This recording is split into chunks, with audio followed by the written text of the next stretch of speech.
Good morning.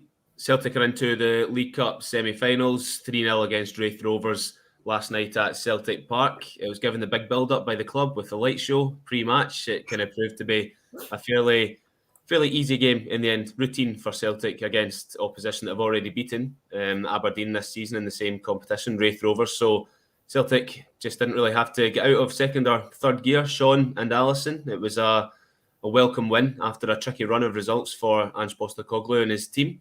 Sean, what did you make of it overall?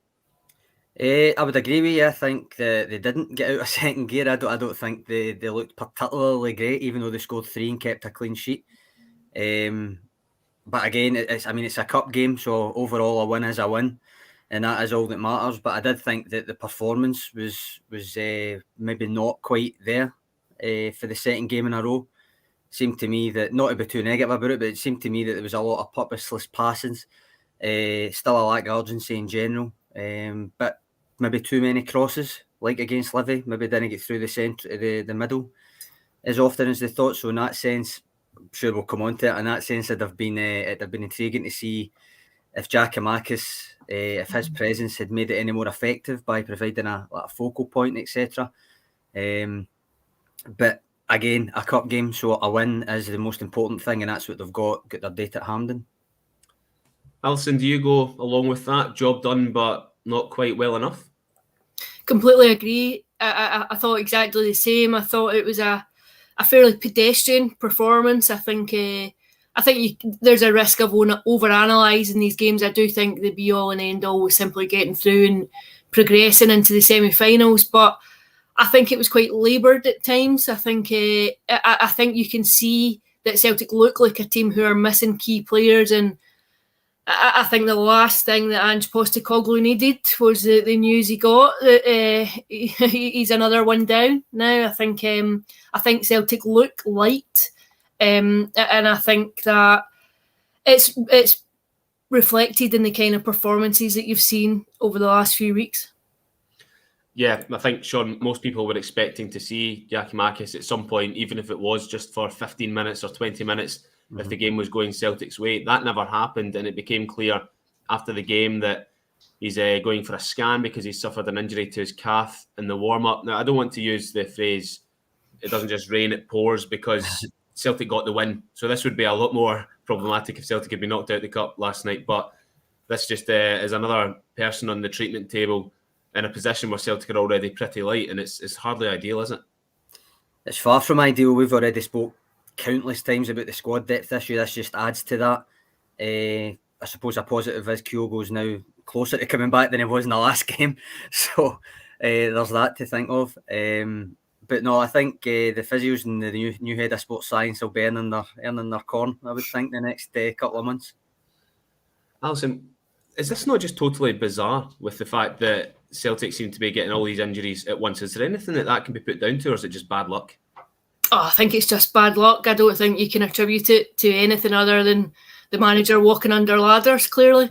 I don't think there's anything else to it. I don't think you can look too deeply into it. I don't think there are issues at the training ground or anything like that. I think it's just pure bad luck. And sometimes, as you know, you do get a run like that, and it's how you manage it. But just a word there on Furuhashi, like you were talking about him being nearer. I think he sets a tone for so much of the way that Celtic play under Ange Postecoglou. I think when he's taken out of that system, he is a glaring miss, and it's incredible given the length of time he's been at the club. But when you remove him, I think so much of the system relies on his movement and creativity from middle to front. And then also I think when you take out Callum McGregor, where so much of the other link play comes, I think Celtic look considerably weaker. And I think getting these two back is key to how they want to play and the kind of football that they want to play. But again, on Furuhashi, you have to applaud his energy and his enthusiasm, and applauding his teammates and standing at the mouth of the tunnel last night at full time and fist pumping all his teammates going in. It's such a rarity to see. I think so often you see players in the stand when they're injured and they're not part of it, and they feel very aloof from the rest of the squad. I think he's a guy whose positivity doesn't extend only on the pitch. I think he must be a really positive presence in and around the changing room and the dressing room too. Sean, I think that's why you proffered Abada as perhaps the makeshift striker. If he can replicate what Furuhashi does, not to the same level maybe, but similar style, rather than a completely different replacement for Furuhashi in Ajeti or Giakoumakis if he was fit.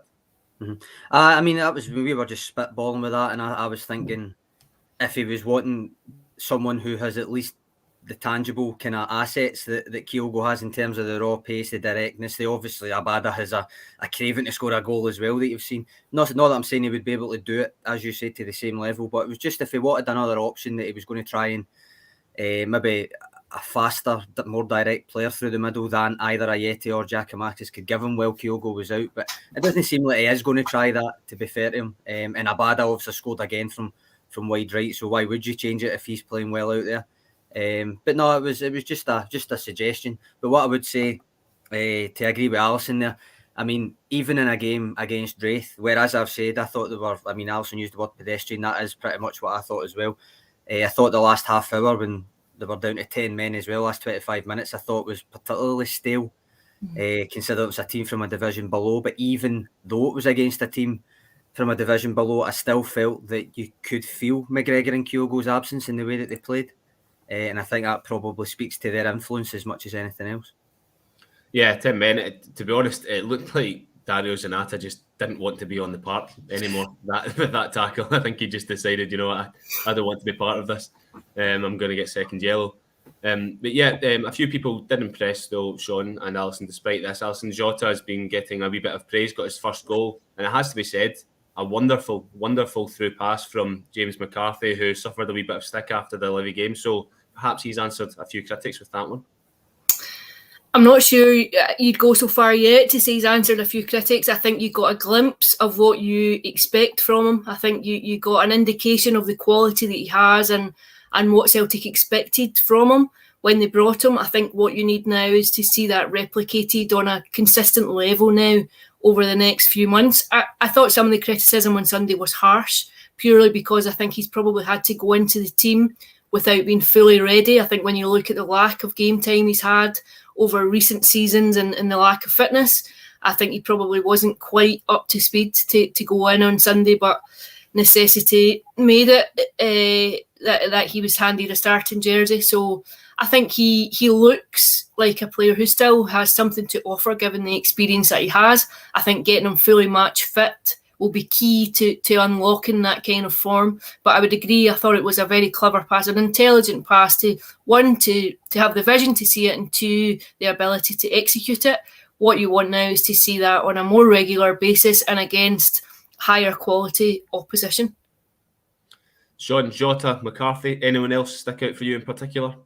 Not well. I thought Carter Vickers played well again, but obviously that was without getting tested that often, really. But I think he's looking quite comfortable on the ball. He's obviously, as I said about the Sunday game, he played probably the two best through balls on Sunday.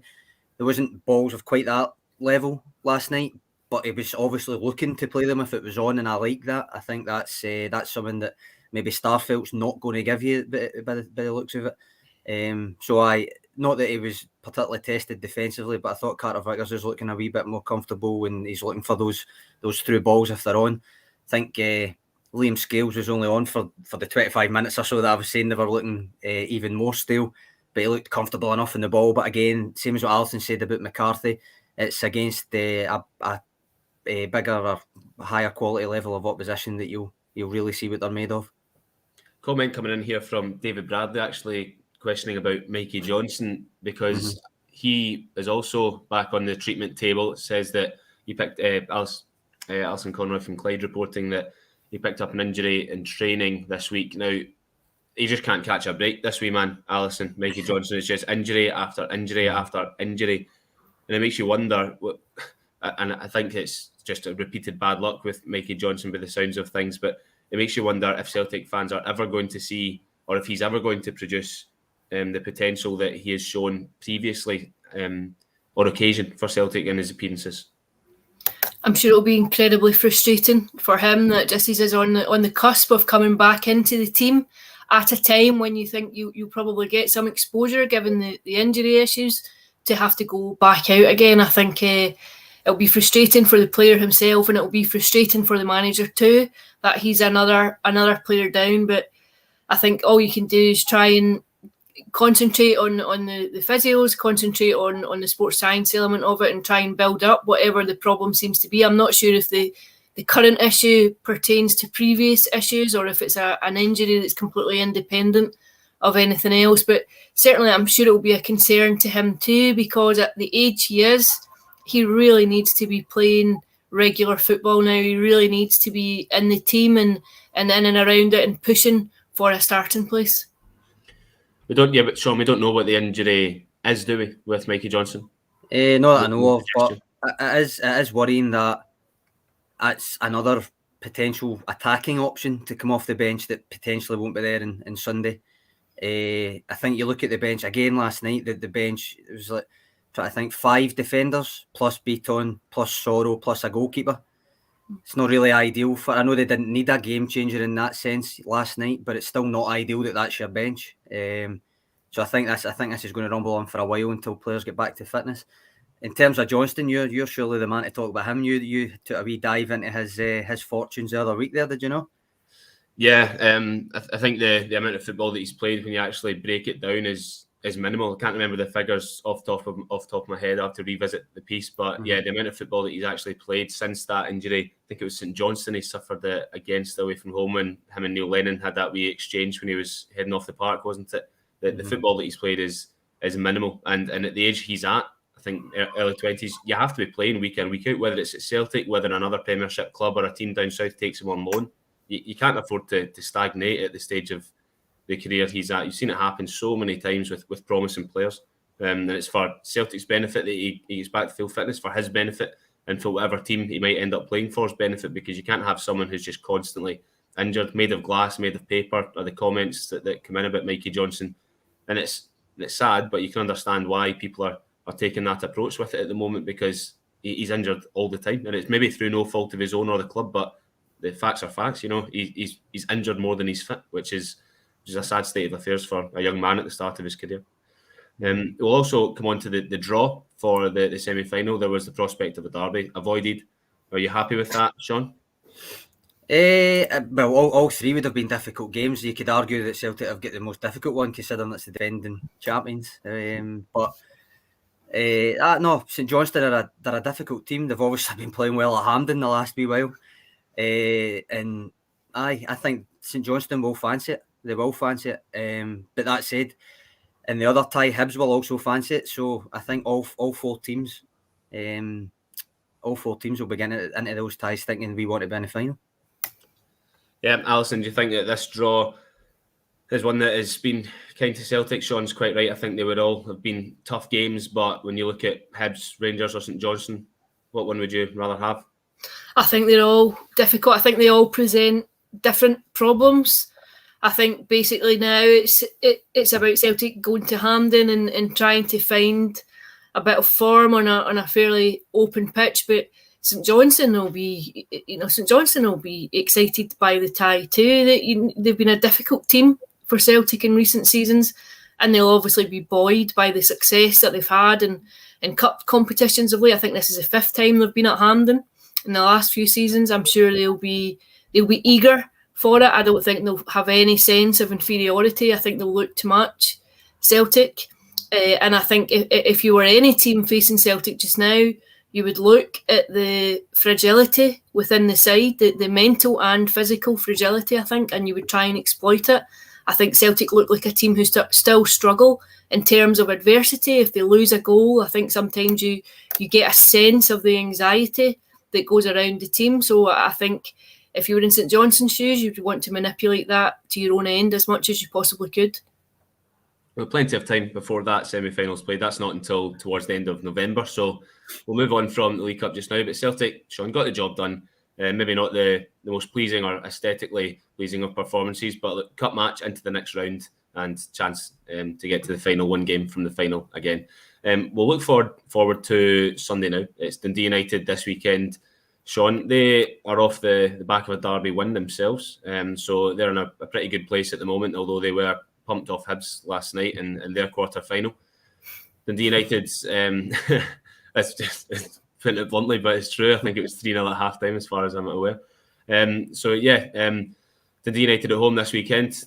What do you make of this one and the team that might be able to take to the park with the injuries again that Ange Postecoglou's having to deal with? I think you're right to say that to mention their home loss to Hibs. Their form's been mixed in general, I think, but they did have that derby win, so I think that will make it even more hurtful that they get beat at home off Hibs. I know Hibs are above them in the league, but this is a team that beat Rangers earlier in the season, and I would think with the likes of Big Charlie Mulgrew and Peter Pollock, etc., under ranks, you'd think they'll look at Celtic and fancy having a go. But that said, it's at Parkhead, it's not away from home. And I think that big pitch can look massive for a visiting team that tries to open up and ends up just chasing shadows. It'd be better for Celtic if they do open up, but whether they do, I've got my doubts that they will do that.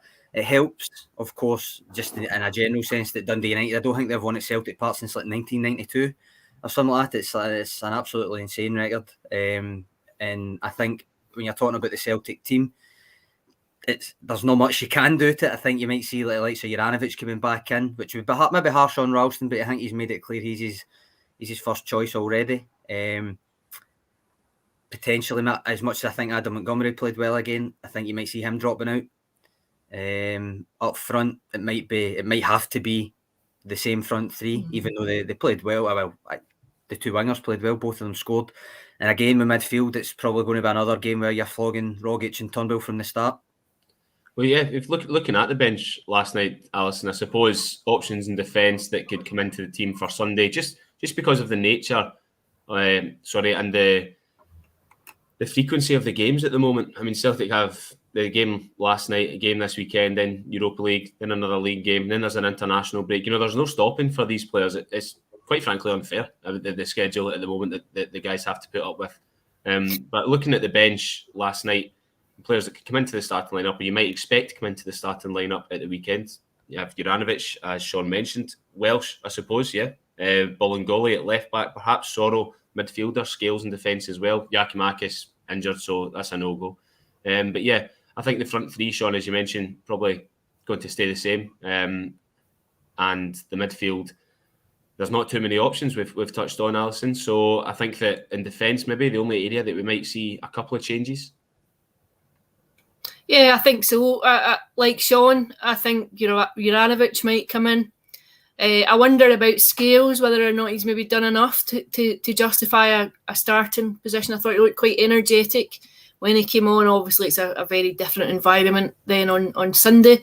But the fact is just now that the injury issues essentially pick your team for you. There's not much scope for changing it because of the lack of personnel options that are available. In terms of the schedule and how relentless it is, I think these players are used to it by now. I think this is what's expected. I think there are domestic, European and international commitments. I think if you're a top level player, I think now you anticipate that every season, and that's why it is so important to have a modern sports science department, to have your analytics department beefed up a bit so that you have these small margins, these small percentages that can make the difference in terms of preparation and recovery when you know that the schedule for large chunks of the season can almost be 3 games a week.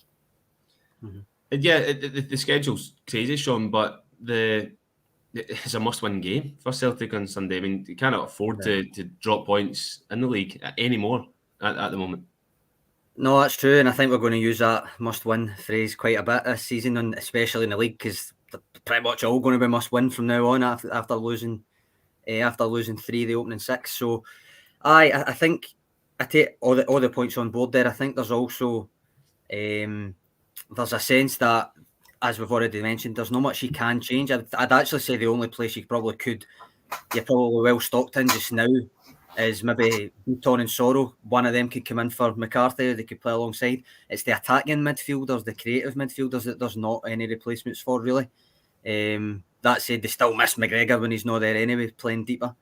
At the back, I wrote a piece that went out yesterday just pointing out and kind of considering that in his opening, well, it was 14 games, now 15 games, Ange Postecoglou's used 6 different centre-back pairings. And he said himself in the past when he was in Japan and stuff that there's the one area of his team that he doesn't want to rotate if he can avoid it is central defence. He's already had to do that through various things. Like at the start of the season, he never had the players. People have been injured, Julian's still not back, and then people having to drop in and out with Knox, Beaton getting suspended, things like that. But it's not conducive to a good platform if you're not playing the same kind of central defenders week in, week out. Now, whether Julian's going to come back in when he's fit and be the first choice that we all expect or not, it's still a while away. So as much as I thought it was harsh on Stephen Welsh to drop out the other week there, I don't really want to see anybody apart from Carter Vickers and Starfelt start at the back for the next few games to get that kind of consistency of selection and see where it takes them. All right, okay, fair points. Right, that'll do us for today then. We'll be back on Monday after Celtic's game against Dundee United, and we'll look ahead to the week as well. Okay, so thanks for joining us, Sean and Alison. Cheers, Andy. Thank you.